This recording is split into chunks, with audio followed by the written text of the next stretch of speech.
সরকারি চাকরিতে আপনার কর্মঘণ্টা কি ৮ ঘণ্টা নাকি ৬ ঘণ্টা ৩০ মিনিট? রোস্টার ডিউটিতে সপ্তাহে ৬ দিন কাজ করা কি বৈধ?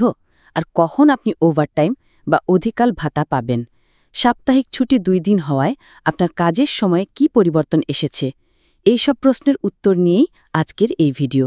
আপনি যদি একজন সরকারি কর্মচারী হন অথবা সরকারি চাকরির জন্য প্রস্তুতি নিচ্ছেন, তাহলে এই ভিডিওটি আপনার জন্য অত্যন্ত গুরুত্বপূর্ণ। তাই না টেনে সম্পূর্ণ ভিডিওটি দেখুন আর জেনে নিন আপনার অধিকার ও দায়িত্ব সম্পর্কে। সরকারি চাকরিতে কর্মঘণ্টা, সাপ্তাহিক ছুটি এবং ওভারটাইম নিয়ে আমাদের অনেকের মনেই বেশ কিছু প্রশ্ন রয়েছে, বিশেষ করে যারা রোস্টার ডিউটিতে কাজ করেন, যেমন নিরাপত্তা কর্মী বা টেকনিশিয়ান। তাদের কাজের সময় নিয়ে কিছুটা বিভ্রান্তি দেখা যায়। আজকের ভিডিওতে আমরা বাংলাদেশ শ্রম আইন এবং সরকারি প্রবিধানের আলোকে এই বিষয়গুলো বিস্তারিত আলোচনা করব, যাতে আপনার মনে কোনো সংশয় না থাকে। প্রিয় ভিউয়ার্স, আসসালামু আলাইকুম। আজকের নতুন ভিডিওতে আপনাকে স্বাগত জানাচ্ছি। আপনি যদি আমার চ্যানেলে নতুন হয়ে থাকেন, তাহলে এরকম নতুন নতুন ভিডিওর আপডেট পেতে চ্যানেলটি সাবস্ক্রাইব করে রাখুন।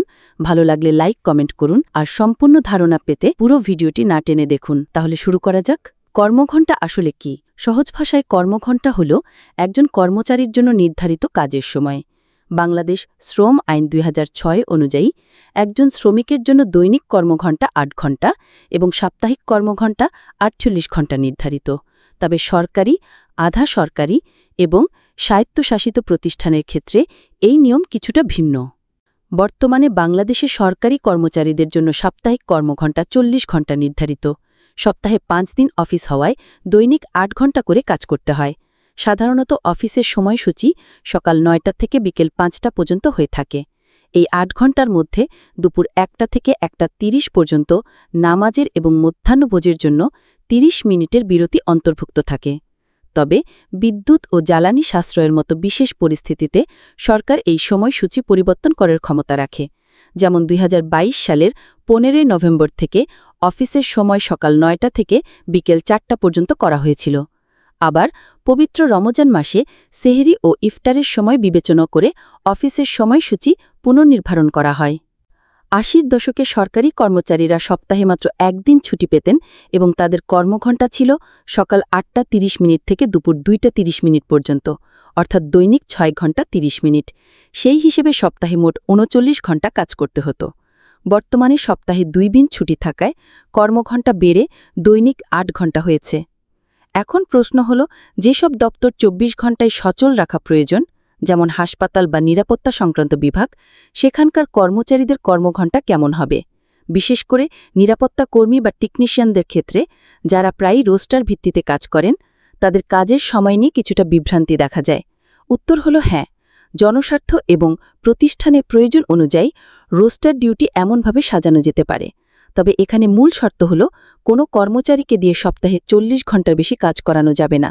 যদি কোনো কারণে ৪০ ঘণ্টার বেশি কাজ করানো হয়, তাহলে তাকে অবশ্যই অধিকাল বা ওভারটাইম ভাতা প্রদান করতে হবে। অধিকাল ভাতা পাওয়ার প্রথম এবং প্রধান শর্ত হল, ব্যক্তিকে কর্মচারী হতে হবে। সাধারণত কর্মকর্তাগণ এই সুবিধার আওতাভুক্ত নন। যখন কোনো কর্মচারী তার নির্ধারিত সাপ্তাহিক ৪০ ঘণ্টার অতিরিক্ত সময় কাজ করেন, তখন সেই অতিরিক্ত সময়টুকুকে অধিকাল হিসেবে গণ্য করা হয় এবং তার জন্য তিনি অতিরিক্ত ভাতা প্রাপ্য হন। হ্যাঁ, কিছু ক্ষেত্রে সরকারি কর্মচারীদের ২৪ ঘণ্টাও ডিউটি করতে হতে পারে, যেমন হাসপাতালের জরুরি বিভাগ বা কোনো জরুরি পরিস্থিতি মোকাবেলার জন্য কর্মচারীদের ২৪ ঘণ্টা সক্রিয় থাকতে হতে পারে। হ্যাঁ, তবে এটি সাধারণ নিয়ম নয় এবং এটি শুধুমাত্র বিশেষ ক্ষেত্রেই প্রযোজ্য। যেমন সরকারি হাসপাতালের বহির্ভাগে কর্মরতদের ডিউটি সাধারণত সকাল ৮টা ৩০ থেকে দুপুর ১টা ৩০ পর্যন্ত হয়ে থাকে। পরিশেষে মূল কথা হল, সাপ্তাহিক ছুটি একদিন হোক বা ২ দিন, সরকারি কর্মচারীদের জন্য সাপ্তাহিক কর্মঘণ্টা ৪০ ঘণ্টার বেশি হবে না। যদি এর বেশি কাজ করানো হয়, তবে তার জন্য অতিরিক্ত ভাতা প্রদান করতে হবে। রোস্টার ডিউটির ক্ষেত্রে এই নিয়ম প্রযোজ্য। কর্তৃপক্ষের দায়িত্ব হল জনস্বার্থ রক্ষা করে এবং আইন মেনে কর্মচারীদের ডিউটি রোস্টার তৈরি করা। আশা করি সরকারি চাকরির কর্মঘণ্টা নিয়ে আপনাদের সব প্রশ্নের উত্তর দিতে পেরেছি। এই বিষয়ে আপনার যদি আরও কোনো প্রশ্ন থাকে, তবে কমেন্ট বক্সে আমাদের জানাতে পারেন। ভিডিওটি ভালো লাগলে লাইক ও শেয়ার করতে ভুলবেন না এবং আমাদের চ্যানেলটি সাবস্ক্রাইব করে রাখুন পরবর্তী গুরুত্বপূর্ণ ভিডিওগুলোর জন্য। ধন্যবাদ।